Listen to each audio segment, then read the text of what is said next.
Welcome to my YouTube channel. आज start करवा षष्ठ श्रेणी विज्ञान गति एकादश अध्याय। फास्ट क्वेश्चन कौन देछि तले दिया जाइथिबा वाक्य गुडी को अनुध्यान कर एवं भूल थिले ठीक करी खातारे लेख। समय सह दूरतार परिवर्तन को गति कह जाए। तो यार उत्तर कौन अछि समय सह वस्तुर बा ताहार अंश गुडिकर स्थान परिवर्तन को गति कह जाए। नेक्स्ट क्वेश्चन कौन देछि गोटे गतिशील स्कूटर चकर गति केवल सरलरेखा गति। तो यार उत्तर होछि एही वाक्यटी ठीक अछि। नेक्स्ट क्वेश्चन कौन देछि तुमे गोटे ट्रेन रो प्रथम डबारे बसिछ और तुमर बंधु ट्रेन रो शेष डबारे बसिचंती, तेणु तुम बंधु तुम पाई गतिशील अटंती। तो यार उत्तर हम तुमे गोटे ट्रेन रो प्रथम डबारे बसिछ और तुमर बंधु ट्रेन रो शेष डबारे बसिचंती, तेणु तुम बंधु तुम पाई गतिशील नुहंती कारण उभय ट्रेन सह गतिशील होउचंती।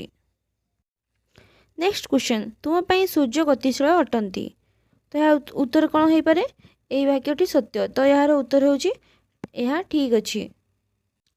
नेक्स्ट क्वेश्चन कौन देछि अग्नि संयोग करिवा परे चक्रबाण केवल वृत्तीय गति करे। तो यार उत्तर कौन हबो यह ठीक अछि। नेक्स्ट क्वेश्चन कौन देछि 2 नंबर साइकलटी गतिशील थिबा बेले सेथिरो की प्रकार गति देखा जाए। तो यार उत्तर होउची साइकलटी गतिशील थिबा बेले सेथिरे सरलरेखा गति आवर्जी गति और वृत्तीय गति देखा जाए।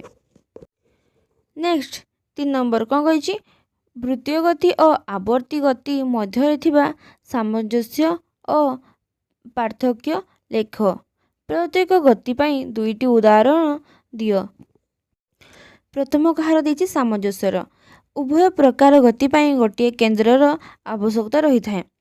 देन अछि पार्थक्य वस्तुटी वृत्ताकार पथरे घूरी बुलिबा प्रक्रिया को वृत्तीय गति कहा जाए, किंतु वृत्ताकार पथरे वस्तुटी एक निर्दिष्ट समय पर ताहार गति को पुनरावृत्ति कले ताहाको दलन गति कहा जाए। उदाहरण वृत्तीय गति विद्युत पंखारे ब्लेडर गति, बेंगुलारे बौद्ध मानकर गति, आवर्ती गति पृथ्वीर निज अक्षर चारिपाखरे गति, चंद्रर निज अक्षर चारिपाखरे गति। नेक्स्ट क्वेश्चन 4 नंबर कौन कहिछि केउ स्थिर वस्तु रास्तार दुर्घटना रोकिबारे साहाय्य करे। तो यार उत्तर होउछि जेब्रा क्रॉसिंग, ट्रैफिक लाइट, रास्तार संकेत। नेक्स्ट 5 नंबर तुमे गोटे गतिशील बस भितर बसथिबा बेले बस तुम पाई गतिशील कि रास्ता कड़े थिबा गछ तुम पाई गतिशील कि। फर्स्ट पॉइंट आंसर गतिशील बस भितर बसथिबा बेले बस आम पाई गतिशील नुह। सेकेंड गतिशील बस भितर बसथिबा बेले रास्ता कड़े थिबा गछ आम पाई गतिशील।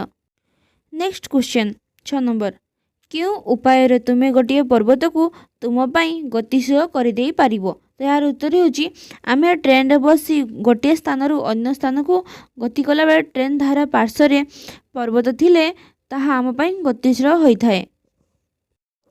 नेक्स्ट क्वेश्चन 7 नंबर कौन कहिछि उदाहरण देखि सारणीटी पूर्ण कर। तो फास्ट कौन आम देछि गतिशील वस्तु आ केउ प्रकार गति घंटा कंटा घुरिबा दहन गति, मोटरसाइकल चक गड़िबा सररैखिक गति, सिलाई मेसीन रे छुंची गति सररैखिक गति, हाथ पंखा घुरिबा वृत्तीय गति, नटु घुरिबा आवर्ती गति। वीडियोटी भल लगिले like comment and share and subscribe कर देबे।